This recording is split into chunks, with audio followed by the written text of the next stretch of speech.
یہ درگاہیں، یہ آستانے ان پیروں فقیروں، ان بابوں اور بزرگوں اور سجادہ نشینوں کی بڑی کامیاب فیکٹری یہ ہیں جہاں صرف آمدن ہی آمدن ہے، خسارے کا کوئی تصور نہیں ہے۔ اس حد تک تو مشرکین مکہ نہیں پہنچے تھے۔ بھائی تو مصیبت کے اندر مردوں کو پکار رہے ہو، وہ مردے جو جب قبر میں دفن ہوئے تھے 4 کندھوں کے محتاج تھے، کہیں مٹی کے ڈھیر کی پوجا ہے، کہیں درخت کے تنے پہ چابیوں کے انبار لگے ہوئے ہیں، جس کو جو بھی مصیبت ہوتی ہے وہ ایک چابی لاتا ہے اور درخت کے اس تنے میں کیل کے ساتھ لگا دیتا ہے اور سمجھتا ہے کہ قسمت کے بند تالے سارے کھل گئے۔ السلام علیکم ورحمۃ اللہ وبرکاتہ۔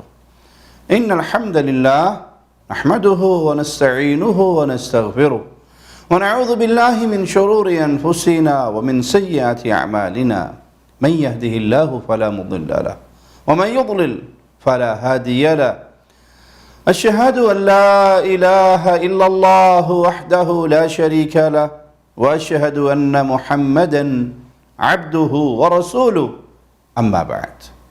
امت مسلمہ میں شرک جیسا خطرناک گناہ مختلف طریقوں سے پھیل رہا ہے، اور یہ وہ گناہ ہے جس کی موجودگی میں امت کا بیڑا پار نہیں ہو سکتا۔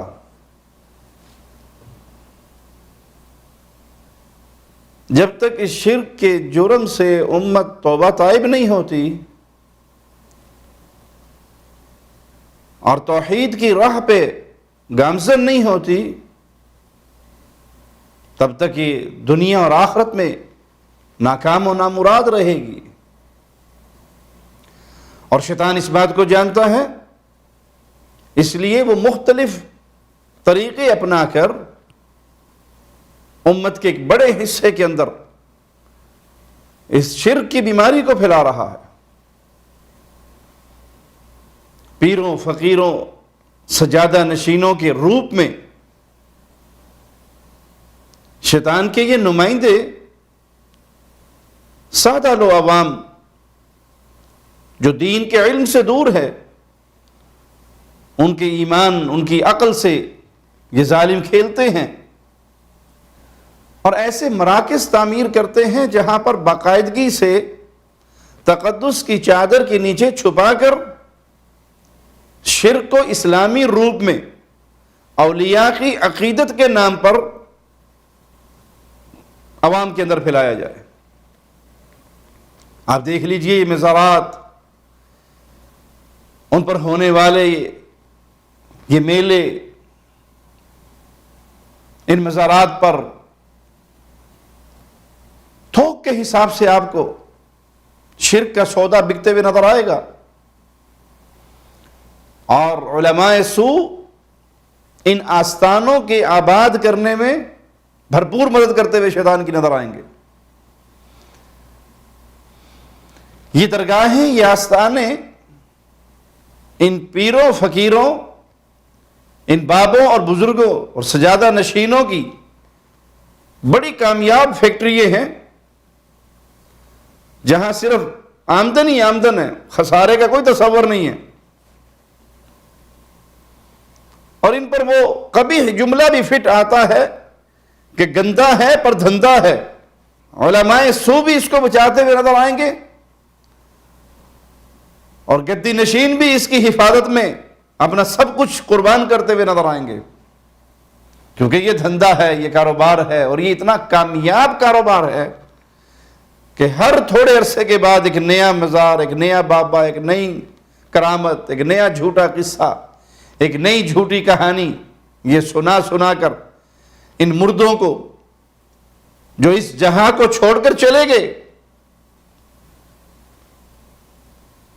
مٹی کے نیچے دفن ہو گئے، یہ فوج شدگان مرنے کے بعد، قبر میں دفن ہونے کے بعد جھوٹے قصوں اور کہانیوں کی بنیاد پر انہیں حاجت روا، مشکل کشا اور نہ جانے کیا کہ القابات سے نواز دیا جاتا ہے۔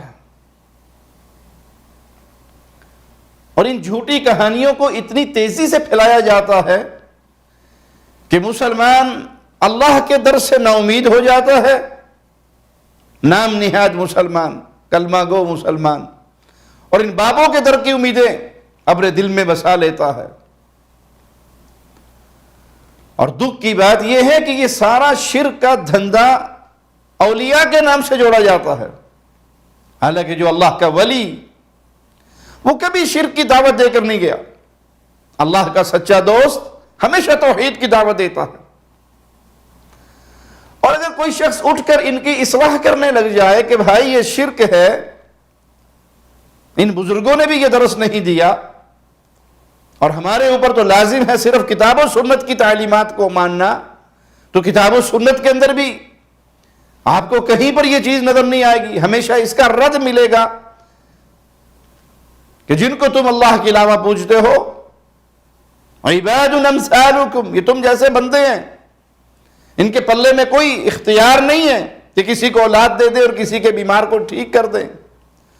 تو جوابی طور پر علماء سوء کا طبقہ مزارات کے ذریعے اپنا پیٹ کی جہنم بھرنے والے گدی نشینوں کا طبقہ اور جاہل عوام مرید ملنگ ایک ہی جملہ کہتے ہوئے نظر آئیں گے، یہ اولیاء کے گستاخ ہیں، یہ پیروں کے منکر ہیں۔ اچھا، یہ کوئی نیا ہتھیار نہیں ہے ان قبر پرستوں کا، یہ پرانا ہتھیار ہے۔ جب بھی کسی نے ان کو دعوت توحید دی، جواب کے اندر انہوں نے یہی ہتھیار استعمال کیا، یہی واردات طریقہ ان کا رہا۔ آئیے ایک بہت بڑے حنفی بزرگ، تفسیر روح المعانی کے مصنف علامہ آلوسی حنفی رحمہ اللہ اپنا ذاتی مشاہدہ اور واقعہ نقل کرتے ہیں، وہ ہم آپ کو سنائیں۔ فرماتے ہیں قلت یوما لرجل یستغیث فی شدت ببعض الاموات وینادی یا فلان اغثنی، میں نے ایک دن ایک شخص کو دیکھا جو مصیبت میں پھنسنے کے بعد فوت شدہ ایک بزرگ کو پکار رہا تھا اور کہہ رہا تھا فلاں میری مدد کر، میری مشکل ٹال دے، میرے غم دور کر دے، مجھے اس مصیبت سے نکال دے۔ فقلت له قل یا اللہ، علامہ آلوسی کہتے ہیں میں نے اس سے کہا کہ تو اللہ کو پکار، اللہ سے مانگ، یا اللہ کا واضح لگا، یا فلاں کے واضح نہ لگا۔ کسی فوت شدہ سے مانگنے کی بجائے تو اللہ سے مانگ، اے اللہ میری مدد کر۔ اور صرف یہ نہیں کہ میں نے یہ بات کہی ہو، پھر میں نے اسے قرآن حکیم سے دلیل دی، وَإِذَا سَأَلَكَ عِبَادِي عَنِّي فَإِنِّي قَرِيبٌ أُجِيبُ دَعْوَةَ الدَّاعِ إِذَا دَعَانِ، میں نے اسے یہ قرآن حکیم کی آیت سنائی، اے نبی صلی اللہ علیہ وسلم جب میرے بارے میں میرے بندے سوال کریں تو میں قریب ہوں، پکارنے والے کی پکار کو سنتا ہوں۔ توحید کے یہ جملے علامہ آلوسی سے وہ شخص سن کر شدید غضبناک ہوا، شدید غصے میں آیا۔ وَبَلَغَنِي أَنَّهُ قَالَ فُلَان مُنْكِرْ عَلَى الْأَوْلِيَاء، اور مجھ تک پھر یہ بات پہنچی کہ وہ شخص میرے بارے میں لوگوں میں کہہ رہا تھا کہ یہ اولیاء کا منکر ہے۔ علامہ آلوسی حنفی رحمہ اللہ مزید لکھتے ہیں وَسَمِعْتُ عَنْ بَعْضِهِمْ أَنَّهُ قَالَ الْوَلِيُّ أَسْرَعُ إِجَابَةٍ مِّنَ اللَّهِ وَهَذَا مِنَ الْكُفْرِ، میں نے بعض قبر پرستوں کو یہ کہتے ہوئے سنا کہ ولی اللہ تعالیٰ سے بھی جلدی دعائیں قبول کر لیتا ہے، معاذ اللہ، حالانکہ یہ صریح کفر ہے۔ آپ آج لوگوں کی زبانوں پہ یہ تذکرے سنتے ہوں گے، ساڑیاں سندا نہیں انہاں دی موڑدا نہیں، ساڑی انہاں دے اگے انہاں دی او دے اگے، بابا تو ہماری مصیبتیں ٹال دیتا ہے۔ ابھی دیکھ لیں کراچی کا طوفان، آپ کو کتنے لوگ ملیں گے کراچی میں طوفان نہیں آ سکتا، کیوں؟ اللہ کا رحم ہے کراچی میں، اللہ کا فضل ہے، اللہ کا کرم ہے؟ نہیں، بابا عبداللہ شاہ غازی کا مزار ہے، عبداللہ شاہ غازی کا مزار ہے اور بابے کی کرامت ہے، یہ سمندروں کے رخ موڑ دیتا ہے۔ انا للہ و انا الیہ راجعون۔ اس حد تک تو مشرکین مکہ نہیں پہنچے تھے۔ فَإِذَا رَكِبُوا فِي الْفُلْكِ دَعَوُا اللَّهَ مُخْلِصِينَ لَهُ الدِّينَ، وہ کشتی میں سوار ہوتے, کشتی بھنور میں پھنستی, کسی طوفان میں پھنستی, وہ لات و عزا کو بھول جاتے اور صرف ایک اللہ کو پکارتے. فَلَمَّا نَجَّاهُمْ إِلَى الْبَرِّ إِذَا هُمْ يُشْرِكُونَ. اور جب اللہ ان کو خشکی پہ اتار دیتا, اس طوفان سے بچا لیتا, تو اس خشکی پہ آ کے وہ شرک کرتے, مصیبت میں نہیں. آپ سن لیجئے اس شخص کی گفتگو. ہم ادھر پورے سال گزر گئے تھے, تقریباً 8-10 سال گزر گئے کراچی میں, کوئی ایسا طوفان نہیں آیا. سننے میں آیا کہ آتا ہے پھر واپس چلا جاتا ہے, کیونکہ عبداللہ شاہ بڑی ہستی ہے, وہ درگاہ ہے, یہ اس کو ٹال دیتا ہے. بھائی تو مصیبت کے اندر مردوں کو پکار رہے ہو. وہ مردے جو جب قبر میں دفن ہوئے تھے 4 کندھوں کے محتاج تھے, استنجے, طہارت, غسل, وضو, اس سارے معاملات میں, کفن دفن کے معاملات میں زندوں کے محتاج تھے, اپنی طہارت نہیں کر سکے. اور آج تمہارے عقیدے کا یہ بیڑا غرق ہو گیا کہ تم کہتے ہو کہ اس سارے طوفانوں کا رخ بابا جی کے ہاتھ میں ہے. جب ان قبر پرستوں کو قرآنی آیات سنائی جائیں کہ صرف ایک اللہ سے مانگیے, صرف ایک اللہ سے سوال کیجئے, اللہ کے علاوہ کوئی کچھ نہیں کر سکتا, تو نتیجتاً اس خالص دعوت کو سن کر, اس خالص توحید کے پیغام کو سن کر, چونکہ ان کے کاروبار بند ہوتے ہیں, ان کا دھندا بند ہوتا ہے, تو جواب میں یہ کیا کہنے لگیں گے؟ یہ اولیاء کا انکار کرنے والے ہیں, یہ بزرگوں کے منکر ہیں, یہ ڈھنڈورا پیٹنا شروع کر دیتے ہیں. اولیاء کے نام پہ ان لوگوں نے جو جہالت, شرک اور بدعقیدگی پھیلائی ہے وہ کسی سے چھپی بھی نہیں. آئیے ہم آپ کو ایک نیا منظر دکھاتے ہیں سرزمین سندھ کا, اور اس جہالت کو, اس بدعقیدگی کو کیا نام دیا جائے یہ فیصلہ آپ پہ چھوڑتے ہیں. پہلے ذرا یہ ویڈیو دیکھ لیجئے.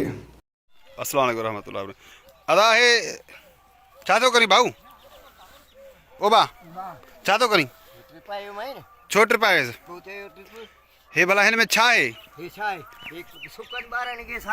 تو سکل ہی ہے ہن میں بوڈ کھانگ میں ہتے جکو آ سو ہے چھا سڈیو ویندو آ کنڈڑو پیر ہتے منا کنڈو آ پر ہیر گارو لگل تھا چوتر بابا اساں آيو آ